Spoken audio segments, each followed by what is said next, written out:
အားလုံးပဲမင်္ဂလာပါ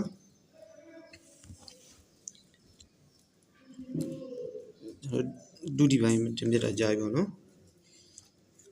ကျွန်တော်ဒီနေ့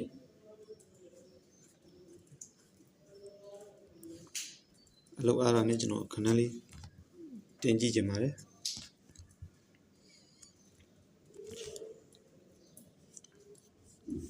ဟုတ်ကဲ့တွက်ဆိုင်ကလေးကြည့်အောင်ပေါ့နော်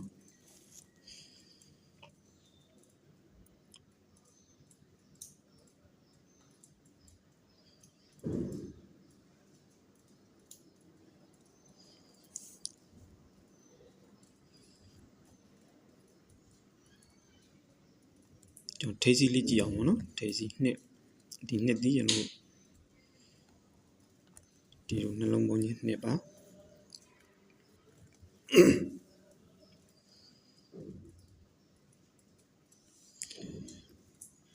သုံးဒီကျွန်တော်ဒီနှလုံးပေါင်းချင်းသုံးဖြစ်ပါတယ်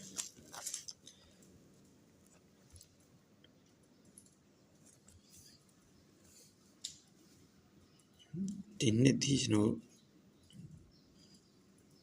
နှလုံးပေါင်းချင်းနှစ်ဖြစ်ဖို့ဆိုရင်ထိစီကနှစ်ဖြစ်ပါတယ်အဲ့တော့နော်ကျွန်တော်တို့ဒီအပိတ်ကနန်းလေးကအားရတယ်ပေါ့နော်အပိတ်ကနန်းလေးတစ်ချက်ကြည့်အောင်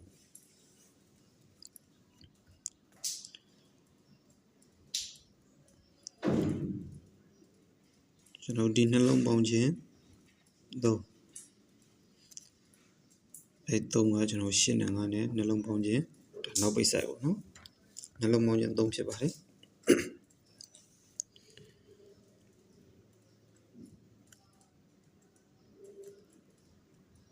ဒီမှာဒီနှလုံးပေါင်းခြင်း1နဲ့6နဲ့နှလုံးပေါင်းခြင်း9အဲ့9ကကျွန်တော်ဒီမှာ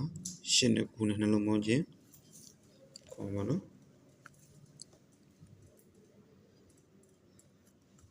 အဲဆိုကျွန်တော်ဒီမှာ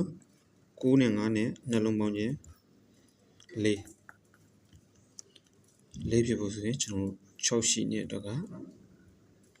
8ပိတ်ထည့်ရမှာဖြစ်ပါတယ်8ပိတ်ကိုကြိုက်ပါတယ်သူကပါရှိသေးတယ်ဆိုကျွန်တော်ဒီနှလုံးပေါင်းခြင်း9နဲ့8နဲ့ပေါင်းခြင်းနှလုံးပေါင်းခြင်း5အဲ5ဒီအပိတ်ထိုင်ပါတယ်1နဲ့8နဲ့ပေါင်းနှလုံးပေါင်းခြင်း9ဒီ9အပိတ်ထိုင်ပါတယ်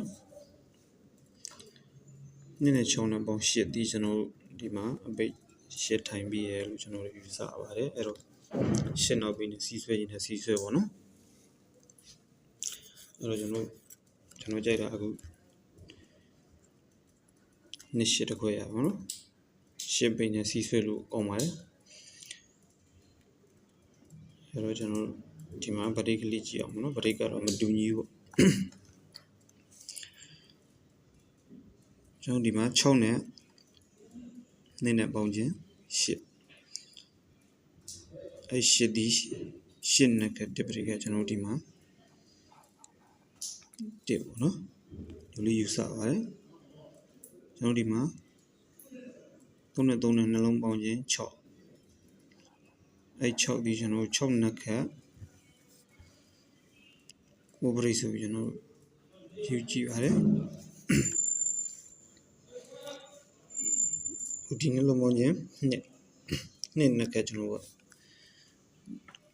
ခုမနေ့4ပရိမြန်ကြာလာမှာပေါ့နော်အချိန်မီဦးမှထင်ပါတယ်4ပရိဆိုရင်ကျွန်တော်တို့ဒီမှာနှစ်ဘူးရှိမယ်68ပေါ့နော်အဲကျွန်တော်3ကွက်ပေါ့နော်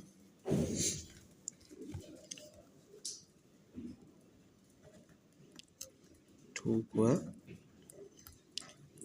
နှစ်8နှစ်နဲ့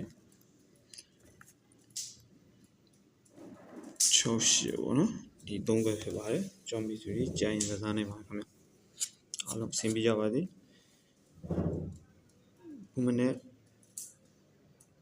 အောင်မယ်ဆိုရင်ညနေအကောင်းဆုံးကြိုးစားပြီးတော့ကျွန်တော်တင်ပြအောင်မယ်အားလုံးဘိုင်